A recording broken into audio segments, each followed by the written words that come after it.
I go for refuge and turn my light into the Buddha, the Dharma, the Sangha.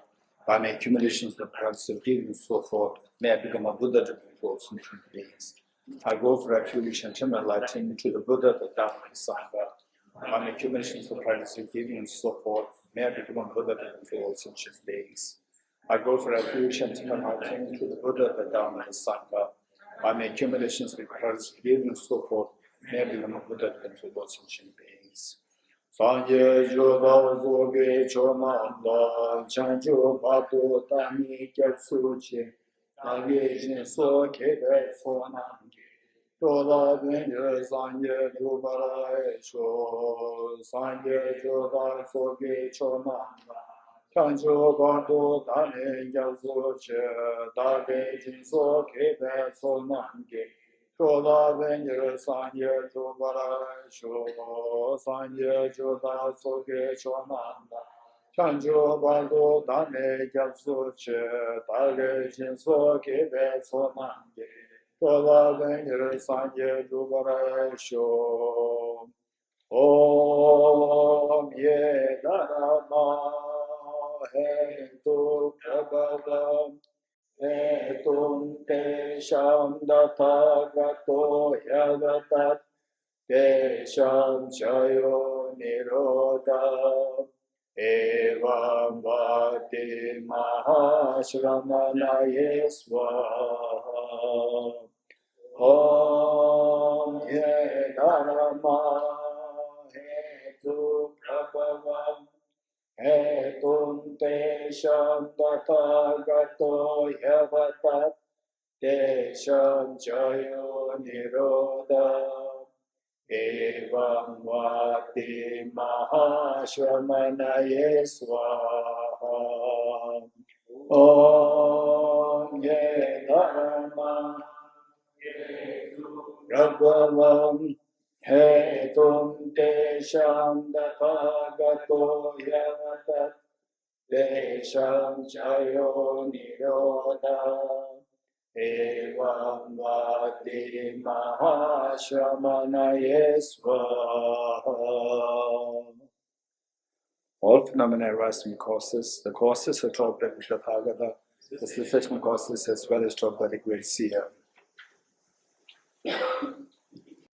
Okay, so this morning we were discussing about the special recollection that comes out this. Step number 6. 7. What's step number 8? Altruism. Okay, in between step number 7 and 8, there's an implicit point. The implicit point meaning it's not explicitly stated, but then there's in between there.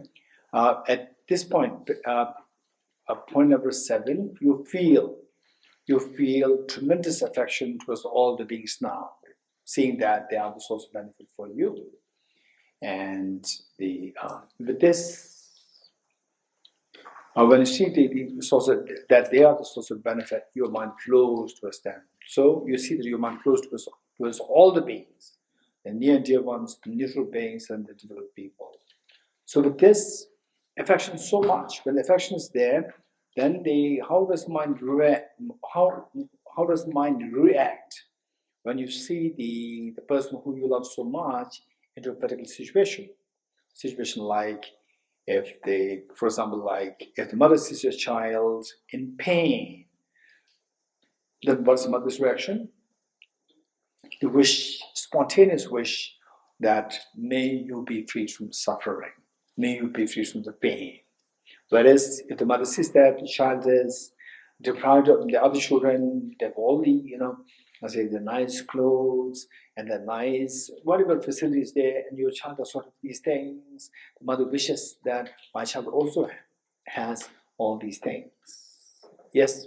So when you see that your child is deprived of the happiness, you wish that you have the maximum happiness. When you see that the child is in pain, you wish that your child be free from the pain. So that desire that you be free from the pain is known as compassion.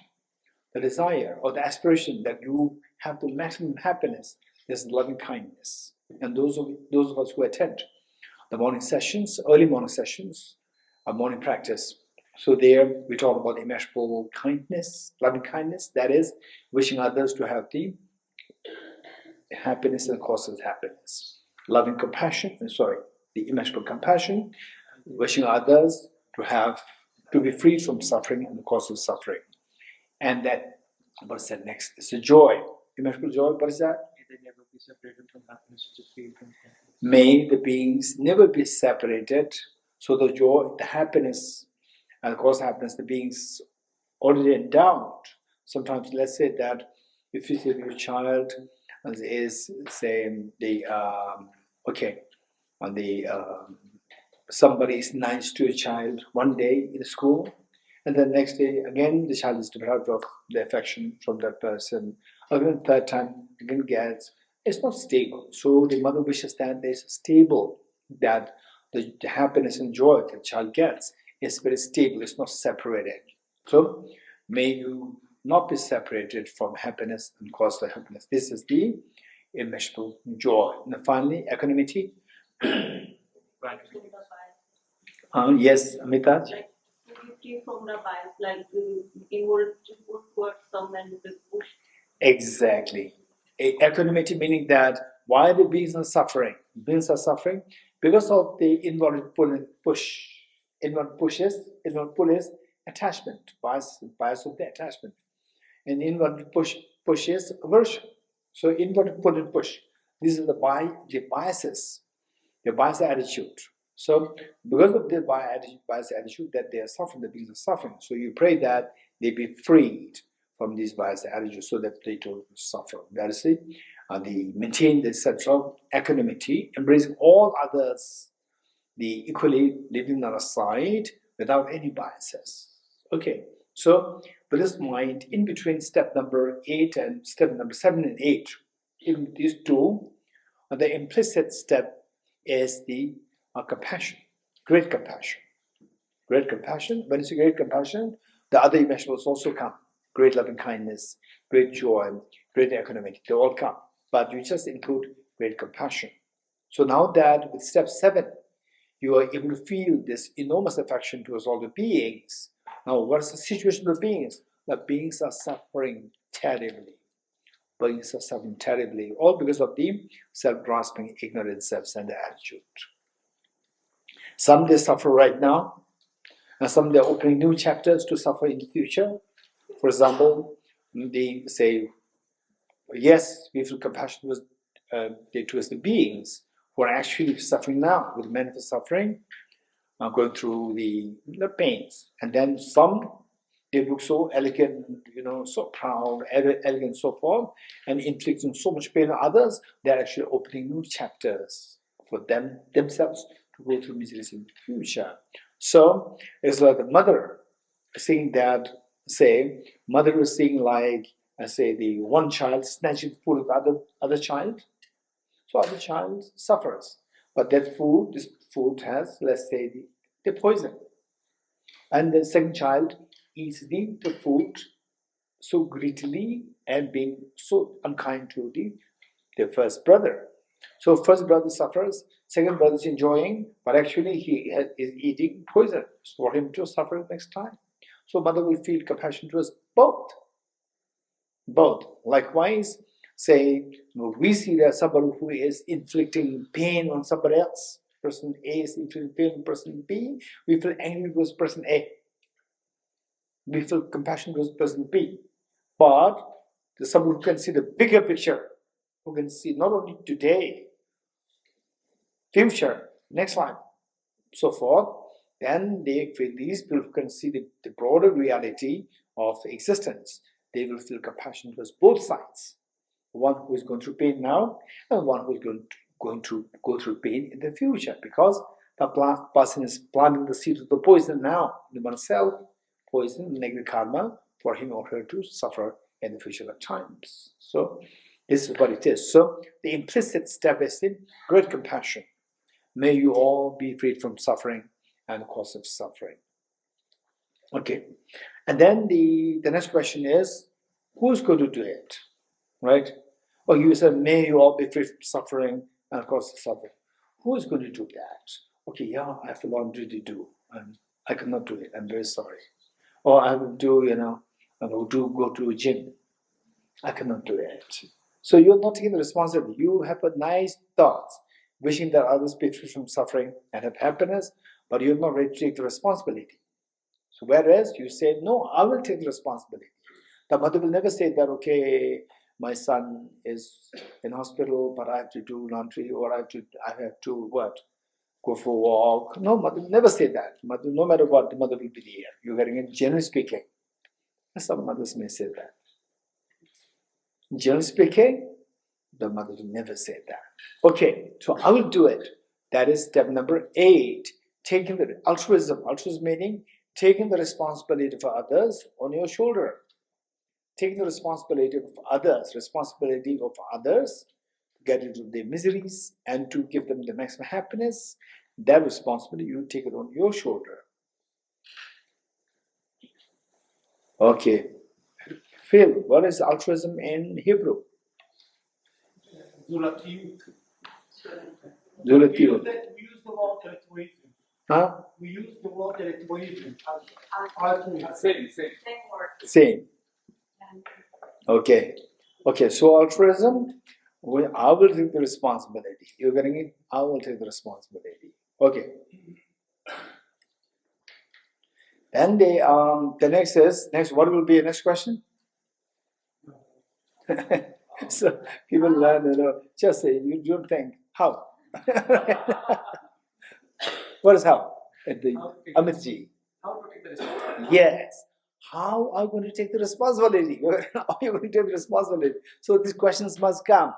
Because if these questions do not come, oh yeah, I'll take the responsibility. Things become very, They shallow, no depth, no gravity. In fact, I was about 25, almost 30 years ago, when I was in IBD here, next to the main temple.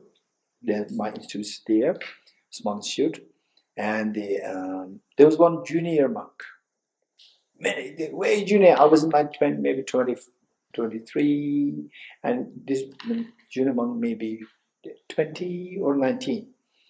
And then he has a brother, elder brother, and elder brother is in Tibet Medical Center, being trained as a doctor, also a student. And the younger brother is a monk here. Elder brother is a layperson, being trained as a medical doctor, traditional medical doctor.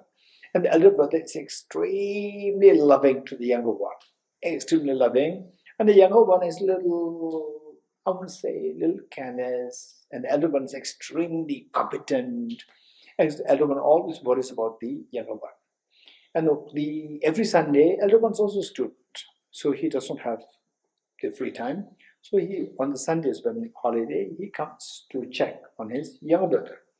So one day it so happened that his younger brother was not there, and of course, the room was all open. Then the elder brother went in, and the elder brother, he was extremely angry to see the younger brother's room so messy, right? So the elder brother was reporting this to me later.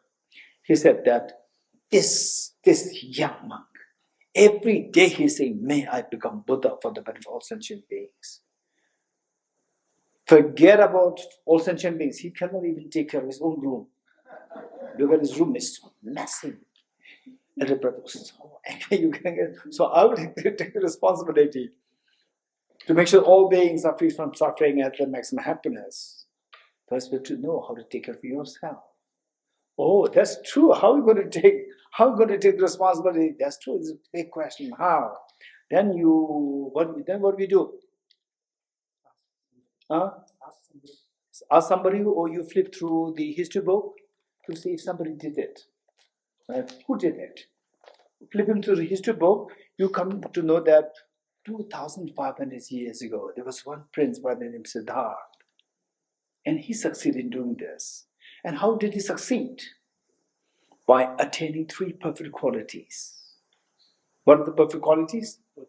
Perfect love, perfect knowledge, and perfect power. Okay, Silil is more interested in power. So right from the beginning, he's a power. Right? Okay, perfect knowledge, perfect love, and a perfect power. Why 3? When you become a Buddha, it's not just 3. You get perfection in all areas. Why 3? Why these 3? This is a very serious question. So tell me, if you are to benefit somebody, what is the most effective way to benefit somebody? Anyone? Anyone? What's the most effective way to benefit others? Sharon, what's the most effective way to benefit others? I don't know. You don't know. But you already said many times. Okay, anyone? Raise hands. Raise hands.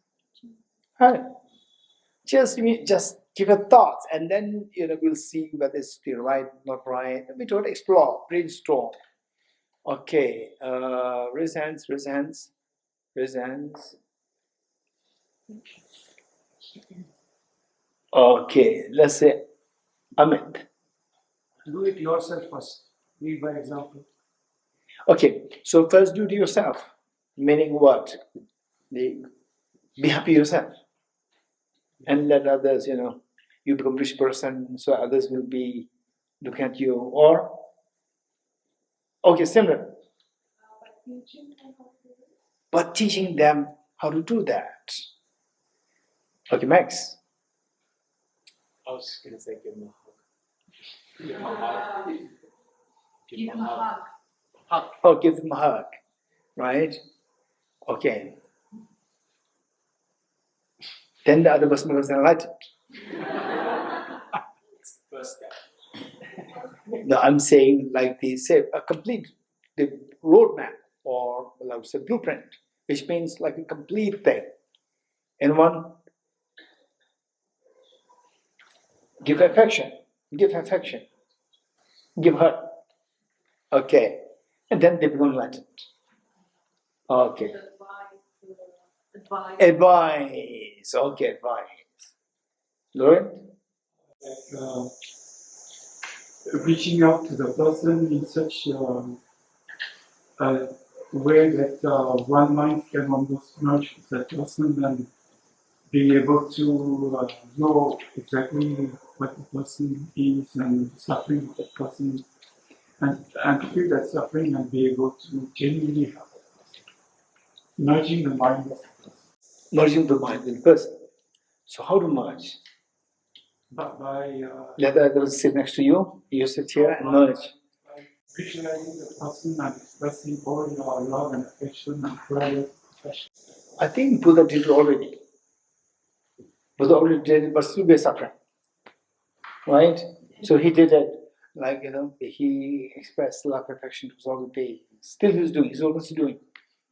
Okay, anyone else? Okay, Rahul. Sharing knowledge. Sharing knowledge. Okay, just like teaching. And the gentleman. Ask the right question, let him find his own. Your name? Michael. Say it again.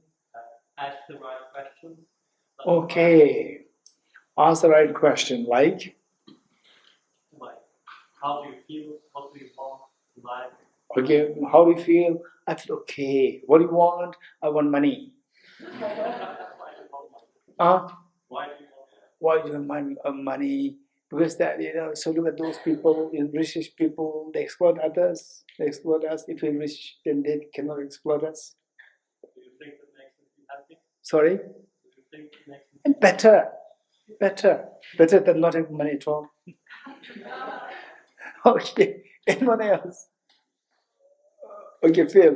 Give them examples. Before the teaching, give them examples so they can see that the result by your acting in the head. Okay, give the example like what? Sit like this, right? So this you're meditating. It's only that it's not, I think it's ethic and many things much more than only meditation. Okay, in other words, the example and then teaching. Is what I say? Example, proceed. Okay, first example and then give teachings. Okay, Mathia? Teaching the truth. Teaching the truth. And the Kaushalya? 4 times of giving, like Wow, that's amazing. That's interesting. So she's applying what she learned 4 kinds of giving. Say, giving what? Material resources, love and affection, protection, dharma. Okay, wow, that's interesting. Yes, very comprehensive. Very good. Ziv? Save their life, give food. Then? Metaphorically, with teaching, with everything, but then the life and we physically. Okay, save the life, protect the life, and then give teachings. Yeah, the question of what is the meaningful, The best way to help others. the most meaningful. Yeah, most meaningful to help others. For them, it should be as life-saving, very life-saving. Okay. So we have to save the lives. Okay. This is Samsala. Become a Buddha yourself so that you can help by the propensity of the student. Become a Buddha yourself so that you can most effectively help others. Very good. And becoming a Buddha, how can you help?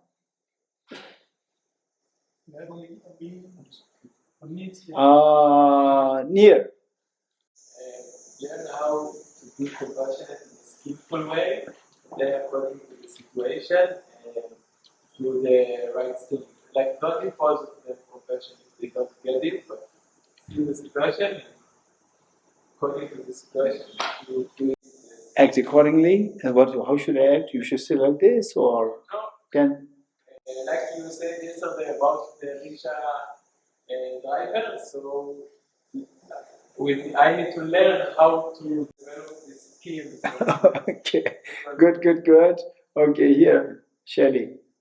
I have an inspiration of the story you told about the Dalai Lama, that he makes a person feel valuable by listening to him.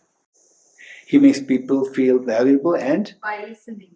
or by listening, yes. And listening.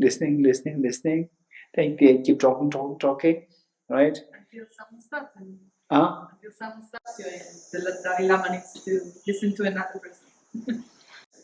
Okay, you keep listening, and then you say people, when three people, they meet, they talk, they start with Bodhichitta.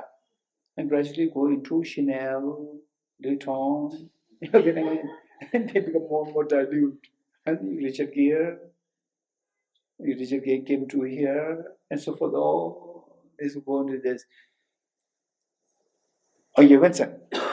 Maybe it's also important to observe the others so you can effectively help the person. Okay, observe.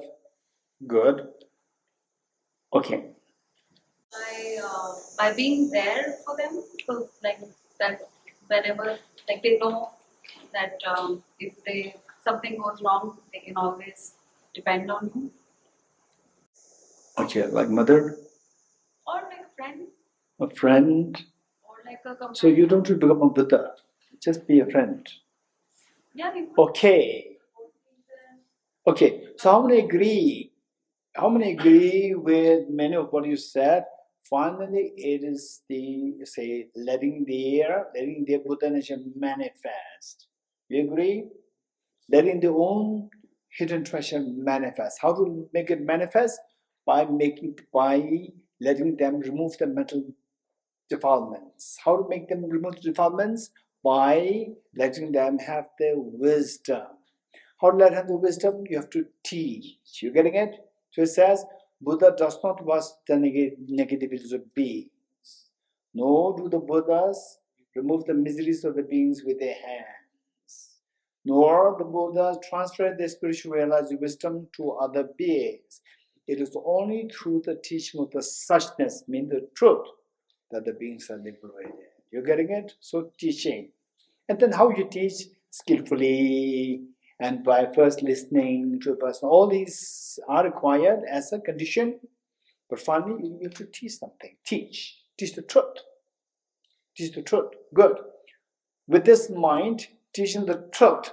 With this. Now teaching the truth. Just say, you are a little girl, age, maybe let's say age 9 or 10.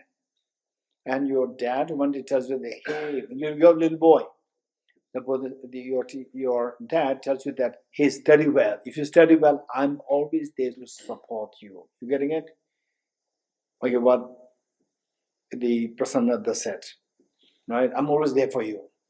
And one day, the science exam is coming in a week's time. And suddenly you remember what your dad said. You went to your dad.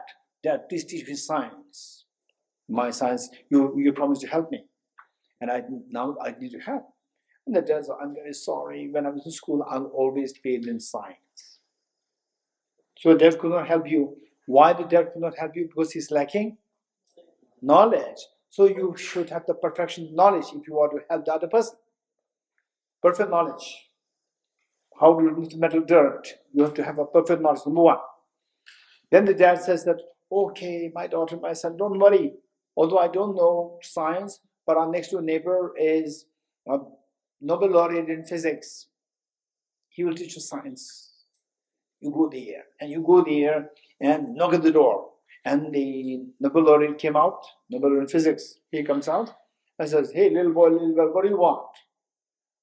My science exam is knocking the door. Please teach me science. Okay.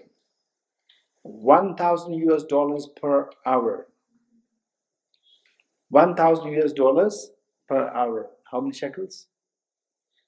No idea. Huh? 3,500. 3,500 shekels per hour. Costly or cheap? Okay. Not too very. Okay, so $1,000 per hour is costly or is cheap?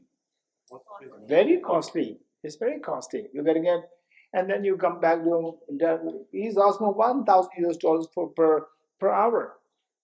Then 2 hours is $2,000. 3 hours is $3,000. Very expensive. So why even the Nobel laureate in physics, with his best of knowledge, he could not help you? Why? He's lacking love. Your father will never ask for money. You're getting it? So he's lacking love. Although he has knowledge, but the love is missing. So therefore, if you really want to have the benefit of others very effectively, you should have the best of the affection, greatest of affection. That's the perfection in affection. Number 2. Then your father says, okay, don't worry. Although your mom is not a Nobel laureate in physics, but when she was in school, she was the topper in science. So you can ask her. And then in the evening, the mother comes from her job from school. Mother comes, and you jump to the mother. Mom, please teach me science. Mother, please don't come close to me. Someday, because the mother went to the school teachers meeting, ate something, and have a stomach upset problem. Right? She doesn't have the energy. So the mother has the knowledge. Mother loves you. But even the mother could not help you. Why? She could not help you. Why? Because she is lacking the power. You're getting it? If somebody were to effectively benefit you, the person should have these 3 qualities. It doesn't mean that if the person has these 3 qualities, then everybody will be benefited right away. It's not necessary. For example that I give you is, for example, like Albert Einstein. He has the knowledge in physics. He has the love for his son. And he was teaching all small details to his son. You read his biography. And then he has the power. He is physically fit and fine to teach the son. But he could not help the son. Why? Because the son is not interested. So therefore, like Sandra clap, 2 hands should come together, not only one side. You may be perfect, but if the other side is not ready, you cannot do anything. So therefore, the thing is, so from your side, we should be ready. Who's that?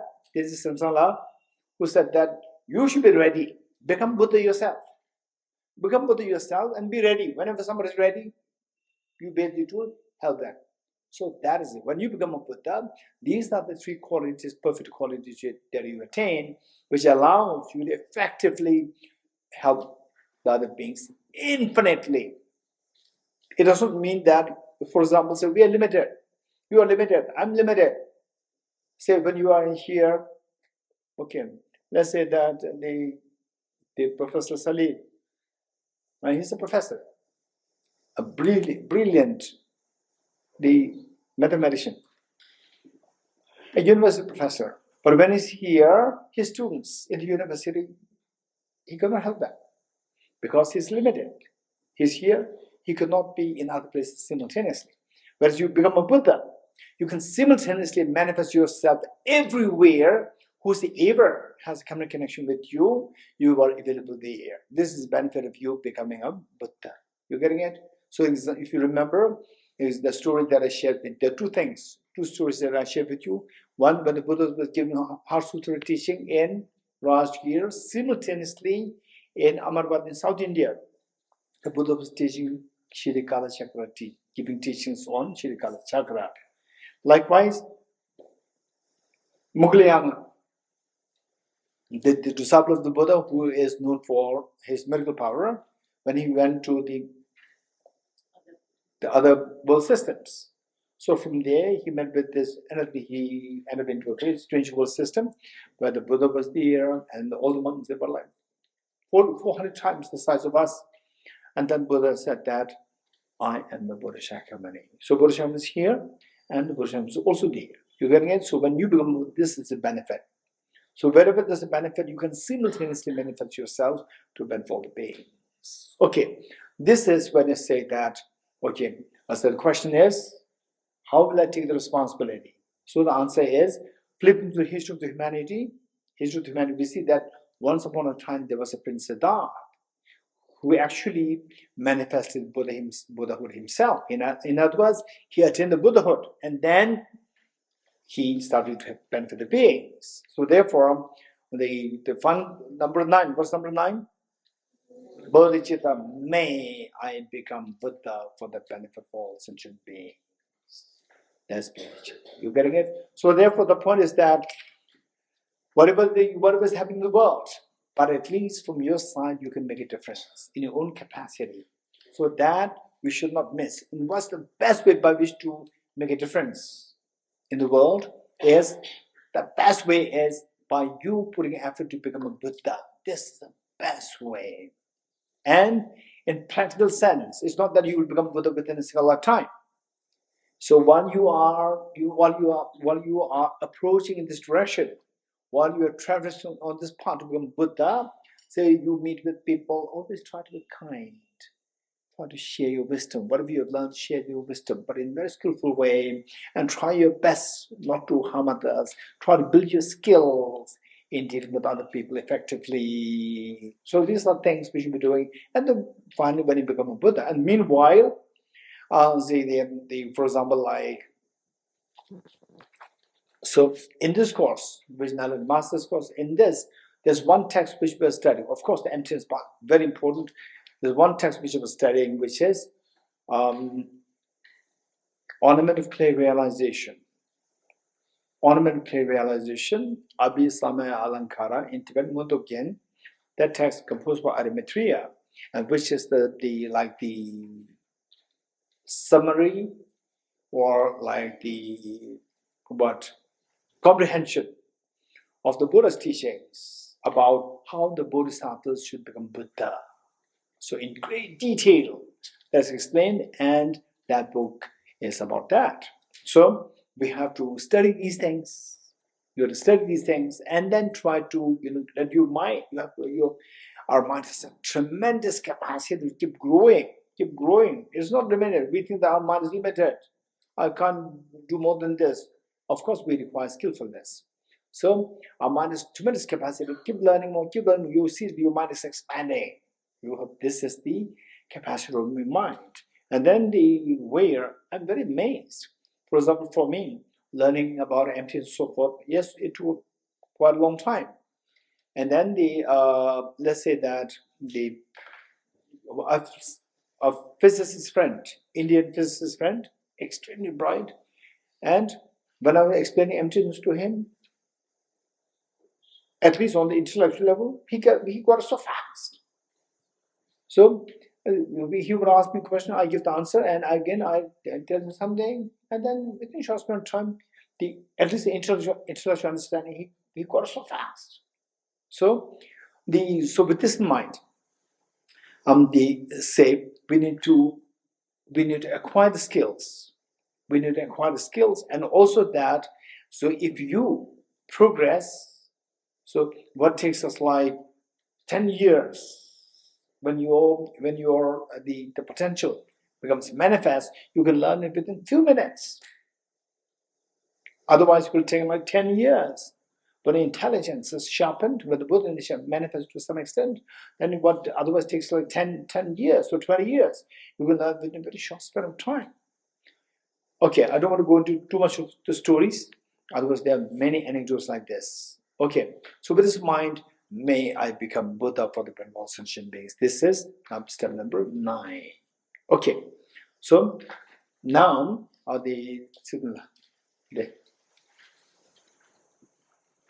now let us quickly go through this, the chapter 8, Bodhisattva Shantideva's text.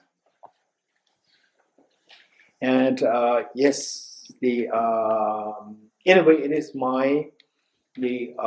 Tushita, double checked with the office as to what text was going to be used, and I was just, my mind was going through haywire.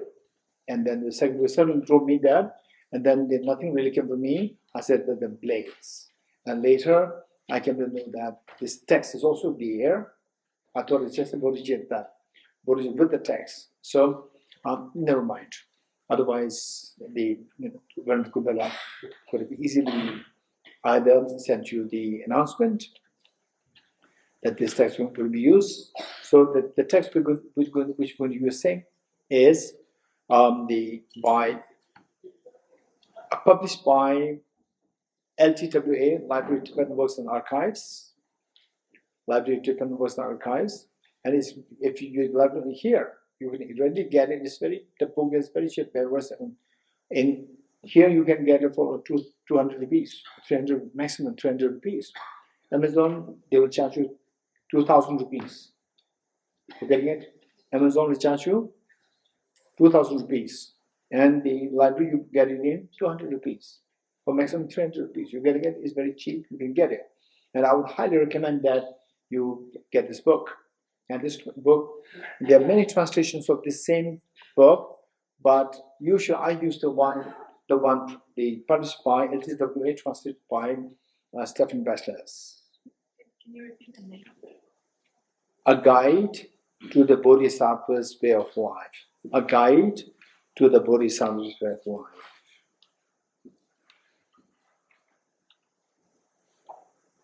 Who's the author of the book? Bodhisattva Shantideva. Who translated? Stephen Bachelor.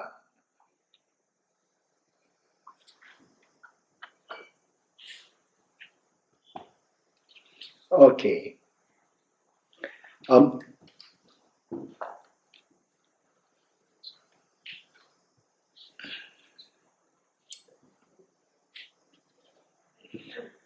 Okay.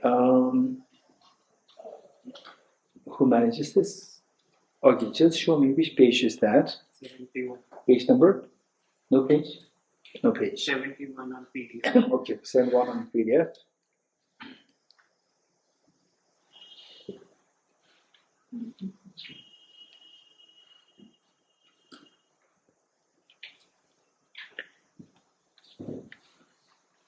Okay.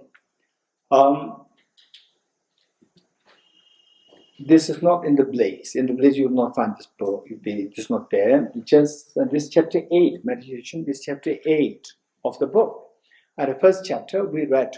First chapter is included in this book, the Blaze, the benefit of genuine Bodhichitta. But overall, the whole book is so precious.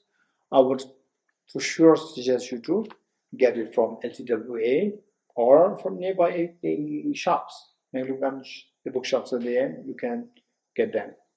Okay, so the chapter is chapter 8, and this has the chapter 8. The title is meditation, and this has two parts. The first part and the second half. The first half is what are the prerequisites or what are the preliminaries that we have to be with. In other words, how to prepare yourself to do the proper meditation. First half, how to prepare yourself with respect to environment, and your mindset, what you do, environment, people with who you want to connect, and so forth. And then the then next half is what you're going to meditate on. So second half is what the content of the meditation. So the second half is on the bodhicitta, how to practice bodhicitta. This is the content matter of the meditation. The first half I'm going to quickly read through is about preparing yourself. What should be a good meditation? How should you prepare yourself for a good meditation? Okay. Having developed enthusiasm in this way, there's a previous chapter is enthusiasm, how to build enthusiasm to practice virtues. With this, now you actually start sitting. You sit to meditate. So what should be, how to prepare yourself in meditation? Having developed enthusiasm in this way, I should place my mind in concentration. For concentration. For the man whose mind is distracted, if your mind is distracted, you cannot meditate.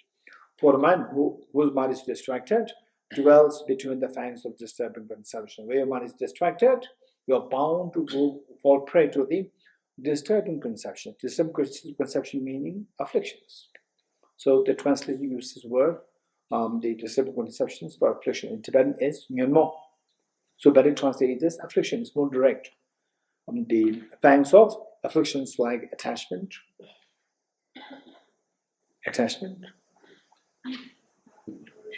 aversion, and ignorance. Three families. All the afflictions, somehow they fall under these three families. Okay, number two. But through, I'm quickly read through this and just see if it's not that difficult. But through solitude of body and mind, no distractions will occur. So meaning that the solitude of mind, body, meaning that you try to dissociate yourself from, say, the people who are busy with indulgence and so forth. Stay away from these. And your mind, stay away from unnecessary thoughts. So, keep your mind open, clear, and don't keep it engaged with indulgence and so forth. And body also, keep it, protected. No distraction will occur. Therefore, I should forsake the worldly life and completely discard distorted conception. For example, like, engaging in things, interactions where anger arises, attachment arises. So these I'll try to cut and then completely discard distorted conceptions. Number three, worldly life is not forsaken because of attachment. So what is worldly life like? When you have excess attachment to other people, husband, wife, children, so forth, so husband, wife, there's no problem. As long as the excessive possessiveness, that possessiveness is like a business transaction. Is not the genuine affection. Genuine affection is precious. Otherwise, this possessiveness.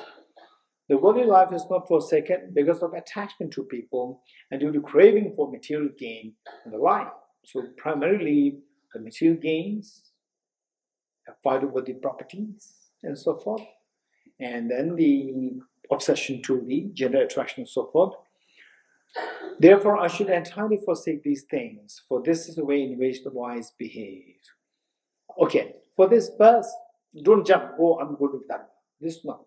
First, whatever you're doing, just continue with this, take a very safe step. Very safe step. What do you mean by safe step? First, learn. Okay, what is the true meaning of life? First, learn what's the true meaning of life.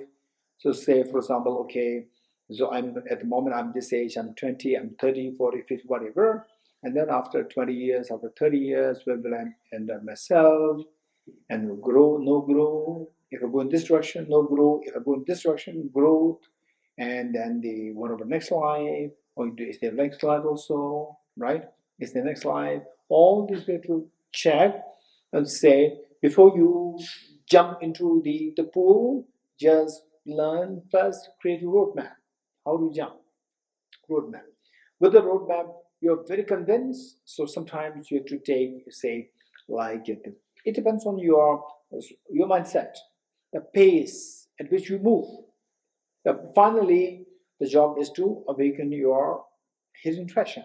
That's the job. That's the job. For that, some people can do it very fast, some people do it little slow is entirely up to the individual's main multiple factors. Okay. Number 4, having understood that disturbing conceptions or afflictions are completely overcome by superior insight. Superior insight meaning the special insight, which is the same. Our mind should be trained in 2 ways. One, to stop the reactivity, and the other to increase the proactivity. You're getting it? We train our mind in 2 ways, not just one side. Always stop reactivity. This is one side, right? We have to put it from the Bodhisattva path. We should train both ways. One, to stop the reactivity, and encourage the proactivity. For example, say if you only practice the stopping reactivity all the time, say there's some disturbance happens, you're not reactive. That's good. Say, and fires a house on fire, still you're okay. You're smiling. Fires on the house on fire, still you're okay. You don't react. This is not reaction. This is the lack of proactivity. You getting it? So we have to train in both ways. Not just stop the reactivity. We have to also encourage proactivity. Where unnecessary reactivity happens, that should be stopped. When active proactivity is required, you have to jump. A child is going to be crushed by a train, still no reaction. This is wrong. Child is going to be crushed, you jump there, proactive. Jump there, save the child. Where somebody is fighting over money, this is mine, take it, it's fine, don't react, right? But where the proactivity is required, you should not miss that. So the special insight meditation that helps us to encourage the proactivity, and the other one, shamatha meditation, will help us to stop the reactivity. Both should be encouraged, particularly the Mahāyāna trainings. They encourage both. Because the Mahāyāna is to benefit the beings. Whenever, say, sometimes you benefit beings swiftly, so fast. So the mindset is so fast. Just by stopping the reactivity, it will not help. Reactivity, it just doesn't react. But we have to act. Act doesn't mean react. Act and react is different. We should be proactive. We should not be reactive. So this distinction must be made. Okay. With this in mind, having understood that disturbing conceptions or afflictions are completely overcome by superior insight or special insight to create proactivity, endowed with calm abiding for stopping the reactivity, first of all, I should search for calm abiding. Of the two, first I should stop the reactivity. When you become a little in command over that, then you go for the encouraging proactivity. First of all, I should search for calm abiding. This is achieved through the genuine joy of these unattached to worldly life. So first, the peace of the, say, reactivity stops, and then you could feel the peace. When you feel the joy to think of this, think of the benefit of this peace that comes, then you start to become unattached to the obsession to the worldly life. Okay, it doesn't mean that cut off from the world. It's not the meaning. Because from the Bodhisattva path, particularly, you should be working for the world. Okay, so the world, associating with the world, there are 2 ways of associating: out of selfishness and out of compassion. So we have to dissociate yourself from interacting with the world, which is driven by this selfish interest. Whereas we have to engage in the world driven by compassion. These are distinctions we need to keep in mind. So this is primarily the self-centered attitude. When that is involved, then you have to cut. Number 5, because of the obsession, one transcendent being, meaning sentient being, who is also changing so fast in subtle impermanence, has for other transcendent being. You attach you as if you are momentarily changing, and we are attached to somebody else who is also momentarily changing. He will not see his beloved once again for many thousands of lives. So with this attachment, then you will be separated for thousands of lifetimes. Number 6, not seeing them. So this all talking about how to detach yourself from the selfishness of interacting with some of the attached to some of the beings, and then how to detach yourself from the selfish interest in the material gains and attachment to the attention to people, the two things. Okay, first is more with the people. Through being attached to living beings is all coming from the selfishness. I'm completely obscure from the perfect reality. So with this, you're blinded from seeing reality. You don't get time for the reality. My disillusion with psychic existence perishes. And in the end, I'm tortured by sorrow. By thinking of only of them, this life will pass without any meaning. Yes, many people.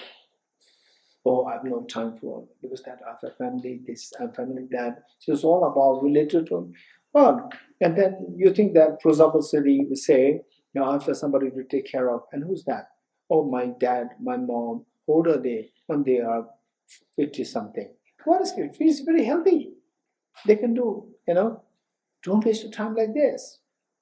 Whereas if the dad, mom, they are hospitalized, or they're in the hospital, or they are, you know, then the Buddha said that you must not neglect them. Don't say that I'm practicing Dharma and leave your ailing parents at home. You have to help. Where they say your dad, and give privacy to your parents, privacy to the people who are physically very able. Give them privacy, let them do things themselves. So meanwhile, you keep watching over them, and then when they go through difficulties, jump to help. Otherwise, don't waste your time. You can do more things, not only for your, the people who are competent. You can do so many things for all sentient beings. Okay, by thinking only of them, this life will pass without any meaning. Yes, that's true. Furthermore, impermanent friends and relatives will even destroy the Dharma, which leads to permanent liberation. Yes, some say, why do you always Tushita? What Tushita? Right? Some people, they say like this. You're getting it? Many of you may not have that experience, but some people have that experience. Some people, they say that, say, how many years? 5 years. So, what are you doing? I'm doing narrative studies. And your family member, your friend, whatever, they're not too happy. And then, again, after a few months, they ask, what are you doing? I'm never. It never finishes. It never finishes. It's only a few months. It never. Whenever I ask you, I'm Narendra. It never finishes. What is this kind of study? So if you ask that person spent minimum 12 years in school, not a few months, right? He never finished in 12 years. You have to ask this question back to that person. So these are complications. So therefore, this is how they drag us into samsara. So where you're doing something meaningful, they will drag you. You're getting it? Okay. And particularly, say, with this kind of retreat, you learn about Its Bodhicitta, right?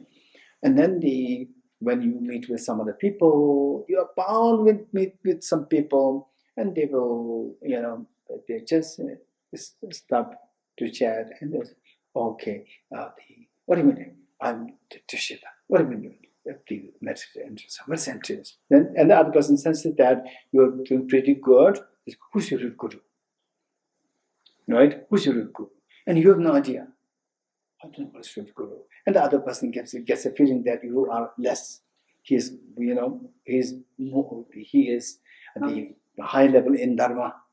You don't have a guru, right? So with emptiness, the person doesn't have anything to say. You have a lot of me. And then say, who's your guru? And I've never. No, what is your guru? Right? Oh, you don't have a guru. Oh, without a guru, Dharma is just useless. You will not get anywhere. You will know spiritual realization will come. You must have a guru. And you have to do, yes, I have 1, 2, 3, 4. Right? Big names will come. Right? And then you must have a guru. Right? And then that person is actually a Guru Hunter, and he also make a Guru Hunter. The moment you become Guru Hunter, and then you said that I belong to this tradition. I'm Giluk, I'm Sakya, I'm Nima. You are from Giluk tradition. This is the Giluk point of view. You getting it? All these poisons will be injected in you. Particularly when you do something good. When you are not doing anything good, nobody will even ask you anything.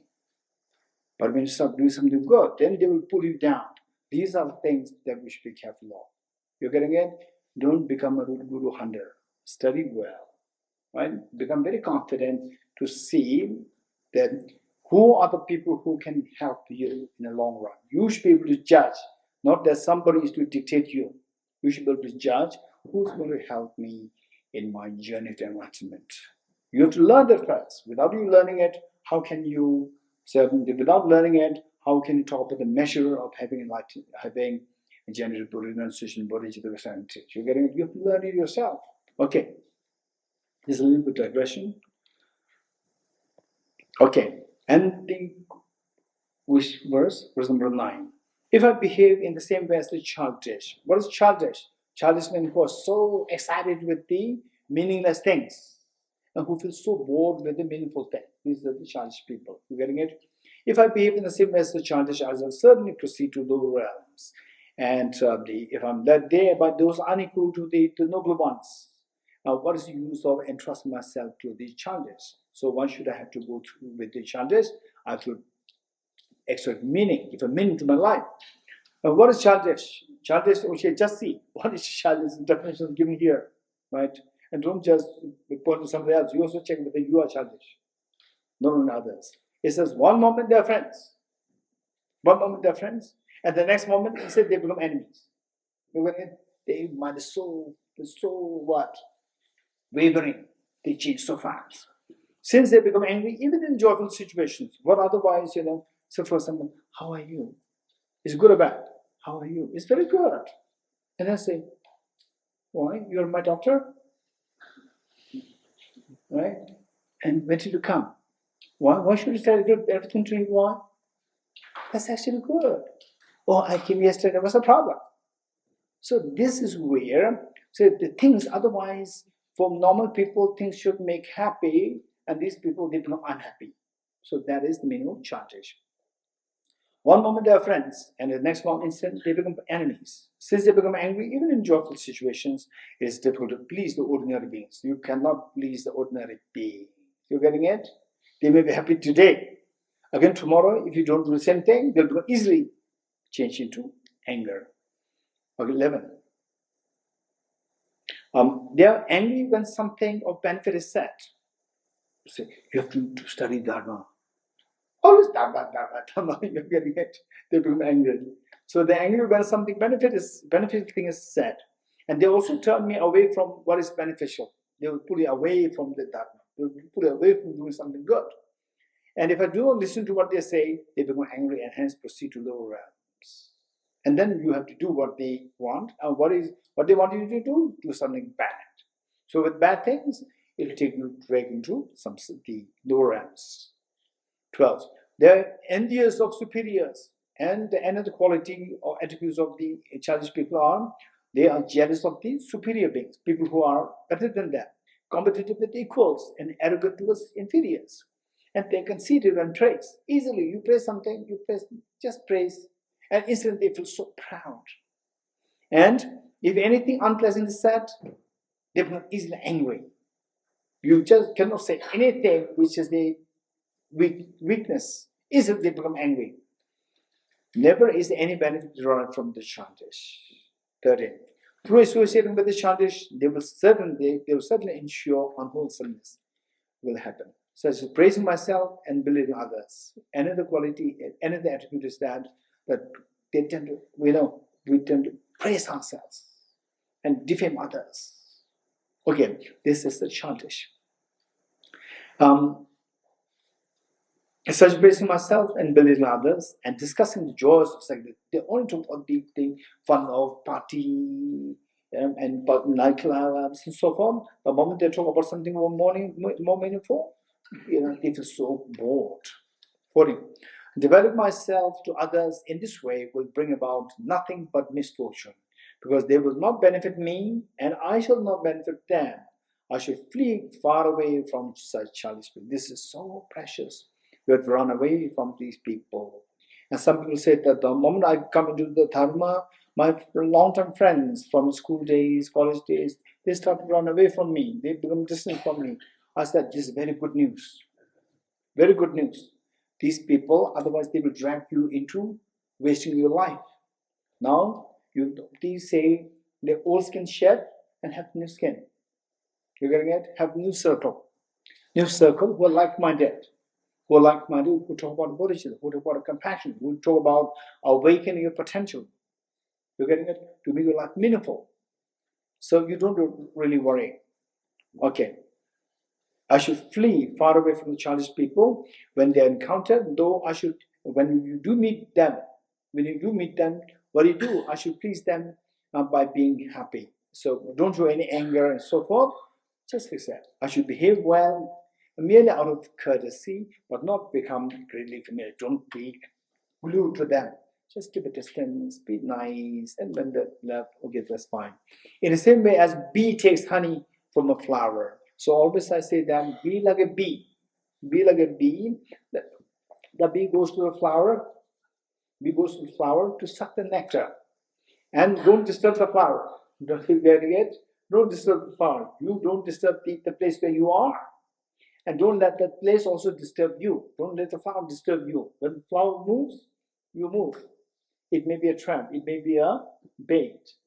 So make sure that you are there. You don't disturb the flower. Don't let the flower disturb you. You're getting it? When you attach yourself to any kind of centers. So when you go to some places, say the Israelis, you go there, now you heard about Dharma Friends of Israel. They're fine. And then you associate with them, and they say, oh, this is not good, that is not good. Your job is not to say this is not good, your job is to take nectar out of that. You're getting it? Your job is to do that. And then not that every center or every place is perfect. If everything is perfect, then you don't require help. So there are also people, they also come there because they want help from others. Which means that as long as we can help each other, grow together, although it's not perfect, it's fine. Okay, so be like a bee, as taught here. In the same way as a bee takes honey from a flower, I should take merely what is necessary for the practice of Dharma and remain unfamiliar as though I've never seen them before. Which means that somebody who can be very destructive, who can drag you down into samsaric world, right? So when you meet, okay, talk nicely, no need to show anger and so forth. And when you separate, then just forget it. And you just put effort to awaken your inner treasure. 17. I've much material wealth as one's honor, and many people like me, nurturing self-importance in this way, I shall be made terrified after death. So they say, look, I have so much wealth. These are all the ego. So this ego will not help you, they will harm you. They will make your mind distracted, they will pull your mind from building concentration of the mind. Okay, we'll stop here.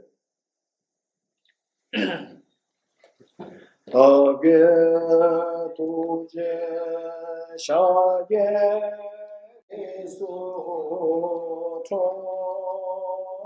shenge mito ge bonjo bon sege bo tabu chebe